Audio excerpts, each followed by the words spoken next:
Nomination ರೀ ಉತ್ಸಾಹ ಹೇಗಿದೆ? ಸ್ವಾಭಾವಿಕವಾಗಿ ಸಹಕಾರಿ ಕ್ಷೇತ್ರದಲ್ಲಿ ಮೊದಲಿಂದ ಉತ್ಸಾಹದಲ್ಲಿರ್ತಕ್ಕಂಥ ನಮ್ಮ ತಾಲೂಕಿನ ಜನ ಮತ್ತು ಕಾರ್ಯಕರ್ತರು ಮತ್ತು ಯುವಕರು ಅದರಲ್ಲಿ ಇವತ್ತಿನ ದಿವಸ ಮತ್ತೆ ಹೆಚ್ಚಿನ ಉತ್ಸಾಹ ಇವತ್ತು ಕಂಡು ಬಂದಿದೆ. ಒಂದು ಒಳ್ಳೆಯ ಉತ್ಸಾಹ, ಒಳ್ಳೆಯ ನಿಮ್ಮ ಕೈ ಬರೋದು ಜನ ಹಿಂದೆ ನಾಮಿನೇಷನ್ ಯಾವ ಕೆಟಗರಿಯಿಂದ ಆಗಿದೆ ಸರ್? ಇವತ್ತಿನ ದಿವಸ ನಮ್ಮ ಸ್ವಾಭಿಮಾನಿ ಬೆಲ್ಲದ ಮುಖಾಂತರ 15 ನಾಮಿನೇಷನ್ಗಳು ಮಾಡಿದ್ದೀವಿ. ಅದರಲ್ಲಿ ವಿಶೇಷವಾಗಿ 9 ಜನರಲ್ ಇರ್ಬೋದು, 2 ಮಹಿಳೆ ಇರ್ಬೋದು, ಒಂದು SC, ಒಂದು ST, ಒಂದು OBC ಬ ಮತ್ತು ಒಂದು OBC ಅ. ಈ 15 ಸ್ಥಾನಗಳಿಗಾಗಿ ನಮ್ಮ ಸ್ವಾಭಿಮಾನಿ ಬೆಲ್ಲದಿಂದ ನಾವು ಸ್ಪರ್ಧೆಯನ್ನು ಮಾಡಿದ್ದೀವಿ. ತಾಲೂಕಾದ್ಯಂತ ಇದೆ ಪರ್ಟಿಕ್ಯುಲರ್? ತಾಲೂಕಾದ್ಯಂತ ಎಲ್ಲ ಜಿಲ್ಲಾ ಪಂಚಾಯತಿಗೆ ಇಡೀ ತಾಲೂಕನ್ನು ಗಮನದಲ್ಲಿಟ್ಟುಕೊಂಡು 15 ಜನರನ್ನ ನಾಮಿನೇಷನ್ ಮಾಡಿಸಿದೆ. ಕ್ಷೇತ್ರದ ಮತದಾರರಿಗೆ ಇಷ್ಟೇ ಹೇಳಲಿಕ್ಕೆ ಇಚ್ಛೆ ಪಡ್ತಾ ಇದ್ದೀನಿ. 40 ವರ್ಷಗಳಿಂದ ಈ ಸಂಸ್ಥೆ ಯಾವ ರೀತಿ ತಮ್ಮೆಲ್ಲರ ಸೇವೆ ಮಾಡ್ತಾ ಬಂದಿದ್ದೇನೋ ಅದೇ ರೀತಿ ಸೇವೆ ಮುಂದೂ ಸಹಿತ ತಮಗೆ ಬೇಕಾದರೆ ತಮಗೆ ಸ್ಪಂದನೆ ಆಗುವ ಮುಖಾಂತರ ಸ್ನೇಹವಾಗಿ ಆಗಿರ್ತಕ್ಕಂಥ ಸಂಸ್ಥೆ ಇದಾಗಿ ತಮ್ಮದಾಗಿ ಉಳಿಬೇಕಾದ್ರೆ ಇವತ್ತು ದಿವಸ AB ಪಾಟೀಲರ ನೇತೃತ್ವದಲ್ಲಿ, ತಾಲೂಕಿನ ಎಲ್ಲ ಹಿರಿಯರ ನೇತೃತ್ವದಲ್ಲಿ ಇವತ್ತು ಹುಕ್ಕೇರಿ ಸ್ವಾಭಿಮಾನಿ ಪೆನಲ್ ಅನ್ನೋದನ್ನು ಮಾಡುವ ಮುಖಾಂತರ ಈಗ ನಾಮನಿರ್ದೇಶನ ಮಾಡಿದ್ದಾರೆ. ನಾವು ತಮ್ಮ ಹಳ್ಳಿಗಳಿಗೆ ಬಂದು ಹೋಗುವಂಥ ವ್ಯವಸ್ಥೆ ಮಾಡ್ತೀವಿ. ಒಟ್ಟಿನಲ್ಲಿ ಅವರಿವರೆನ್ನದೇ ಇವತ್ತಿನ ದಿವಸ ತಾಲೂಕಿನ ದೃಷ್ಟಿಯನ್ನಿಟ್ಟುಕೊಂಡು, ಸಂಸ್ಥೆಯ ದೃಷ್ಟಿಯನ್ನು ಇಟ್ಕೊಂಡು, ಸಹಕಾರಿ ಕ್ಷೇತ್ರದ ದೃಷ್ಟಿಯನ್ನು ಇಟ್ಟುಕೊಂಡು ಸ್ವಾಭಿಮಾನಿ ಪೆಲ್ಲರಿಗೆ ತಾವೆಲ್ಲ ಆಶೀರ್ವಾದ ಮಾಡಬೇಕು. ದಯಮಾಡಿ ತಾವು ಆಶೀರ್ವಾದ ಮಾಡದೆ ಇನ್ನುಳಿದಂಥ ಎಲ್ಲರಿಗೂ ಆಶೀರ್ವಾದ ಮಾಡಲಿಕ್ಕೆ ತಾವು ಸಹಿತ ತಮ್ಮ ಸಂಬಂಧಿಕರು, ಗೆಳೆಯರು, ಸ್ನೇಹಿತರು, ಸಹಕಾರಿ ಕ್ಷೇತ್ರದಲ್ಲಿ ಇರ್ತಕ್ಕಂಥ ಬಂಧುಗಳಿಗೆ ತಾವು ಸಹಿತ ಹೇಳಬೇಕು ಅನ್ನುವಂಥ ವಿನಂತಿಯನ್ನು ಮಾಡ್ತಾರೆ. ಪ್ರತ್ಯಾರೋಪ ಮಾಡತ್ತಾರೆ. ನಿನ್ನೆ ಶುಗರ್ ಫ್ಯಾಕ್ಟ್ರಿ ಮಾಡಿದ್ರೆ, ಹಾಗಾದ್ರೆ ನೀವು ಮತ್ತೆ ಎಲ್ಲಿಯಾದ್ರೂ ಮಾಡೋದ್ರನ್ನ ಬಹಿರಂಗವಾಗಿ? ಈಗ ಮದುವೆಯಲ್ಲಿ ಅಕ್ಕಿ ಕಾಳು ಹೋಗಿಲ್ದ ಮದುವೆ ಆಗಂಗಿಲ್ಲ. ಹಂಗ ರಾಜಕಾರಣದಾಗ ಇವತ್ತಿನ ದಿವಸ ಆರೋಪ ಪ್ರತ್ಯಾರೋಪ ಮಾಡಿದ್ದು ಸಹಜ. ಆದರೆ ನಿನ್ನೆ ಜನರ ಬಾಡಿ ಹಿರಣ್ಯಕೇಶಿ 69ನೇ ಜನರ ಬಾಡಿ ಇದ್ದು ನನಗೆ ಗೊತ್ತಿತ್ತು. ಬಟ್ ಅಲ್ಲಿ ಏನು ಮಾತುಕತೆ ಆಗಿದ್ದು ನನಗೆ ಗೊತ್ತಿಲ್ಲ. ಅದೇನು ಮಾತಾಡೋದು ತಿಳ್ಕೊಂಡ್ಬಿಟ್ಟು ಮುಂದಿನ ದಿನ ಮಾಡಿದ್ರೆ ಉತ್ತರ ಕೊಡ್ತೀನಿ ಸರ್. ಅವ್ರಿಗೆ ಏನು ಹೇಳಲಿಕ್ಕೆ ಬಯಸ್ತೀರಿ ಸರ್? ಬಹುಶಃ ಅದು ನಾನು ಹೇಳಕ್ ಬಯಸೋದಿಲ್ಲ. ನಮ್ಮ ತಾಲೂಕಿನ ಜನ ಇವತ್ತಿನ ದಿವಸ ಅದು ಏನು ಹೇಳಬೇಕು ಅನ್ನೋದು ಈಗಾಗಲೇ ಅವರು ಡಿಸೈಡ್ ಮಾಡಿದ್ದಾರೆ. ಬರುವಂಥ 28ನೇ ತಾರೀಕು ಅದಕ್ಕೆ ಉತ್ತರ ಅವರು ಕೊಡ್ತಾರೆ. ಸರ್, ವಿಶೇಷ ಮಾಡಿ ಮತಕ್ಷೇತ್ರದಿಂದ ಏನು ರೆಸ್ಪಾನ್ಸ್? ಎಮ್ಕಲ್ನಾಡಿ ಮತಕ್ಷೇತ್ರದ ಅತಿ ಅದ್ಭುತವಾಗಿರ್ತಕ್ಕಂಥ ರೆಸ್ಪಾನ್ಸ್ ಇವತ್ತು ದಿವಸ ಅಥವಾ ಸ್ವಾಗತ ಮಾಡೋದ್ರ ಮುಖಾಂತರ ಜನ ಬೆನ್ನತ್ತಿದ್ದಾರೆ. ಅವರ ಒಂದು ಆಡಳಿತಕ್ಕೆ ಬೇಸತ್ತಿದ್ದಾರೆ. ಬೇಸರದ ಮುಖಾಂತರ ಇಲ್ಲ, ತಾವು ಬೇಕು, ತಾವು ಬಂದಿದ್ದೀರಿ, ನಾವು ಹೀಗೆ ಮುಂದುವರಿರಿ ಅನ್ನುವಂಥ ಮಾತನ್ನ ಅವರು ಸಹಿತ ಹೇಳ್ತಾರೆ. ಯಮಕನಮರಡಿ ಮತಕ್ಷೇತ್ರದಲ್ಲಿ ಮತಗಳು ಎಷ್ಟಿದೆ? ಯಮಕನಮರಡಿ ಮತಕ್ಷೇತ್ರದಲ್ಲಿ ಸರ್ವಸಾಧಾರಣ 22,000 ಮತಗಳಲ್ಲಿದೆ. ಸರ್, ಇನ್ನೊಂದ್ರೆ ನಿನ್ನೆ ಜೊಲ್ಲೆ ಅವ್ರು ಭಾಷಣ ಮಾಡ್ಬೇಕಂದ್ರೆ AGM ಒಳಗೆ ನಮ್ಮ ಕಡೆ ಯಾರು ಬರಂಗಿಲ್ಲ, ಅವ್ರು ನಾವು ಪತ್ತು ಬರಂಗಿಲ್ಲ, ಅನುಕೂಲ ಮಾಡಿ ಕೊಡಂಗಿಲ್ಲ ಅನ್ನೋ ಮಾತು ಮಾತಾಡ್ತಾರೆ. ಇನ್ನೂ ಅದ್ರ ಬಿ ವಿಚಾರ ಮಾಡ್ರಿ ಅಂತಾರೆ ಸರ್ ಅವರು. ಇನ್ನೂ ವಿಚಾರ ಮಾಡ್ರಿ, ನಮ್ಮ ಕಡೆ ಬಂದ್ರು ಈಗೂ ಬರ್ರಿ ಚಾನ್ಸ್ ಐತೆ ಮಾತಾಡ್ತಾರೆ ಸರ್. DCC ಬ್ಯಾಂಕ್ ಯಾರಪ್ಪನ ಆಸ್ತಿ ಅಲ್ಲ, ಜಿಲ್ಲೆಯ ಹಿರಿಯರು ಕೆಟ್ಟಿರ್ತಕ್ಕಂಥ ಆಸ್ತಿ ಮತ್ತು ಜಿಲ್ಲೆಯ ಸಾಮಾನ್ಯ ಮಧ್ಯಮ ವರ್ಗ, ಮೇಲ್ವರ್ಗ, ಕೆಳವರ್ಗ ಇಟ್ಟಿರ್ತಕ್ಕಂಥ ಠೇವು.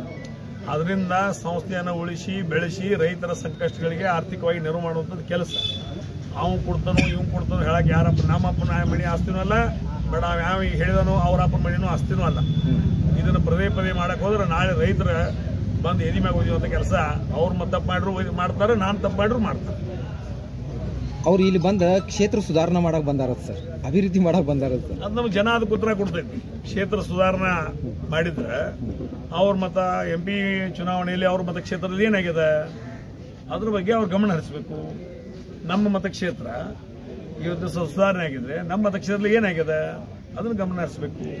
ಇವತ್ತು ಹುಕ್ಕೇರಿ ಮತಕ್ಷೇತ್ರದ 8,000 ನಾವು ಲೀಡ್ ಕೊಟ್ಟಿದ್ದೀವಿ. ಅವ್ರ ಮತಕ್ಷೇತ್ರ ನಿಪ್ಪಾಣಿ ಮತಕ್ಷೇತ್ರದ ಅವರು 28ರಿಂದ 30,000 ಮೈನಸ್ ಆಗೈತೆ BJP. ಅದ್ರ ಬಗ್ಗೆ ಅವ್ರು ಗಮನ ಹರಿಸಲಿ ಅನ್ನೋ ಮಾತನ್ನು ಹೇಳ್ತಾ ಇದ್ದಾರೆ. ಸರ್, ಅವ್ರೇನು ಅನ್ನತಾರ ಗುರ್ತಿದ್ದೇನೆ ಸರ್, ನಾವು ಹೊರಗಿನವರ ಪದೇ ಅನಾತೀರಿ, ನಾವೇ ಇಲ್ಲಿ ಇಲೆಕ್ಷನ್ ನಿಲ್ಲಾಕ್ ಬರತ್ತೇವು, ನಿಮ್ಮ ತಾಲೂಕಿನವ್ರಿಗೆ ನಿಲ್ಸಾತೀವಿ. ಮೊದಲನೇದ್ದು ಆ ದಿವಸ ನಿನ್ನೇನೋ TP ಇತ್ತು. ಮೊದಲನೇದ್ದು ಅವರು ಆ ವೇದಿಕೆ ಮೇಲೆ ಹೋಗಕ್ಕೆ ಏನೂ ಸಂಬಂಧ ಇಲ್ಲ. ಅವ್ರಿಗೆ ಅವರು ನಮ್ಮ ಸಂಸ್ಥೆಯ ಸದಸ್ಯರು ಅಲ್ಲ. ಸುಮ್ಮನೆ ಏನೇನೋ ಮಾಡಕತ್ತಾರ ಅಂದ್ಕೊಂಡು ನಾವು ಸುಮ್ಮನೆ ಗಪ್ಪದೀವಿ. ಯಾಕಂದ್ರೆ ಅವ್ರಿಗೆ ನಿಪ್ಪಾಣಿ ಫ್ಯಾಕ್ಟ್ರಿ ಸಕ್ರಿ ಮಾಡಿದ 50,000 ಬಂದಿಲ್ಲ, ನೀನು FIR ಆಗಿತ್ತು. 50,000 ಕ್ವಿಂಟಲ್ ತುಡಿಗಿನ ಸಕ್ಕರೆ 50,000 ಕ್ವಿಂಟಲ್ ತುಡಿಗಿನ ಸಕ್ಕರೆಯನ್ನ GST ತಪ್ಪಿಸಿ ಗೋಡೌನ್ದಾಗ ಇಟ್ಟಿದ್ರು. GST ಅಧಿಕಾರಿಗಳು ಬಂದು ಅದನ್ನು ರೇಡ್ ಮಾಡಿದ್ರು. ಅಲ್ಲಿ ಏನೋ ವ್ಯವಹಾರಗಳನ್ನು ಸುದ್ದಿ ಮಾಡೋದ್ರ ಮುಖಾಂತರ 50,000 ಕ್ವಿಂಟಲ್ ಇದ್ದದ್ದು 5,000 ಕ್ವಿಂಟಲ್ಗೆ ಅದನ್ನ ಕೇಸನ್ನ ಕಡಿಮೆ ಮಾಡಿದ್ರು. ಮಾಡಿ ಅವ್ರಿಗೇನು ದಂಡ ಪಂಡ ತುಂಬಬೇಕು, ಅದೇನು ಮಾಡಬೇಕು ಅದೆಲ್ಲ ಕೈ ಬೆಚ್ಚಗೆ ಮಾಡಿ ಎಲ್ಲ ಮಾಡಿ ಮುಗಿಸಿದ್ರು. ಆದರೆ ಅಲ್ಲಿ ಜನತೆ, ಅಲ್ಲಿ ರೈತರು ಇವತ್ತು ದಿವಸ ಅದೇ ವಿಷಯವನ್ನು ತಗೊಂಡು ಕೋರ್ಟ್ಗೆ ಹೋದ್ರು. ಕೋರ್ಟ್ನಾಗ ಹೋದಾಗ ಇವತ್ತು ಕೋರ್ಟ್ ಅದನ್ನ ಬಹಳ ಕ್ರಿಮಿನಲ್ ಮೈಂಡೆಡ್ ಪರಿಗಣಿಸೋ ಮುಖಾಂತರ ಇದು ರೈತರಿಗೆ ದೊಡ್ಡ ಅನ್ಯಾಯ ಆಗಿದೆ. ಇವತ್ತು 50,000 ಕ್ವಿಂಟಲ್ ಅಂದ್ರೆ ಈ FRP ಯಲ್ಲಿ 0.73% FRP ನಾವೇನು ರೇಟ್ ಕೊಡ್ತೀವಲ್ಲ, ಆ FRP ರೇಟ್ನಲ್ಲಿ ಪ್ರತಿ ಕ್ವಿಂಟಲ್ಗೆ ಪ್ರತಿ ಟನ್ಗೆ 70 ರೂಪಾಯಿ ಕಡಿಮೆ ಕೊಟ್ಟಂತ ಪರಿಸ್ಥಿತಿ ನಿರ್ಮಾಣ ಆಗಿದೆ. ಅದನ್ನ ಇವತ್ತು FRP ರೇಟ್ನಲ್ಲಿ 70 ರೂಪಾಯಿ ಇವತ್ತು ಮೋಸ ಮಾಡಿದಾರೆ ಅವರು. ಅದನ್ನ ಅವ್ರು ಕೊಡಬೇಕಾಗಿತ್ತು. ಅದನ್ನು ರಿಕವರಿಯಾಗ ತುಡುಗು ಮಾಡಿ ಸಕ್ರಿ ರಿಕವರಿಯಾಗಿ ಕಡಿಮೆ ತೋರಿಸೋದ್ರಿಂದ ರೈತರಿಗೆ ಪ್ರತಿ ಟನ್ಗೆ 70 ರೂಪಾಯಿ ಇವತ್ತು ಲಾಸ್ ಆಗಿದೆ. ಮತ್ತು ಜೊತೆಗೆ ಆ ಸಂಬಂಧಪಟ್ಟಂತ ಸಂಸ್ಥೆಯ ಅಧ್ಯಕ್ಷರು, ಉಪಾಧ್ಯಕ್ಷರು, ಆಡಳಿತ ಮಂಡಳಿ ಕೋರ್ಟ್ನವರಿಗೆ FIR ಮಾಡಿದ್ದಾರೆ, FIR ಮಾಡ್ಕೊಂಡಿದ್ದಾರೆ. ಮತ್ತು ಅಂಥ ಜನರ ಜೊತೆ, ಅಂಥವ್ರು ಹೇಳೋರ ಜೊತೆ ನಾವು ಮಾತಾಡಕ್ ಆಗೋದಿಲ್ಲ. ಈಗ ಇದಕ್ಕೇನವರು ಉತ್ತರ ಕೊಡ್ತಾರೆ. ಈಗ ಒಂದು ಸಂಸ್ಥೆ, ಸಹಕಾರಿ ಸಂಸ್ಥೆ, ಆ ಸಂಸ್ಥೆಯಲ್ಲಿದ್ದಂಥ 50,000 ಕ್ವಿಂಟಲ್ ಸಕ್ಕರೆ ತುಡುಗು ಮಾಡಿದ್ರು, ಬೇರೆ ಗೋಡೌನ್ದಾಗ ಇಟ್ಟರು. ಅಲ್ಲಿ GST ದವರು ವಿಸಿಟ್ ಮಾಡಿದ್ರು, ರೇಡ್ ಮಾಡಿದ್ರು.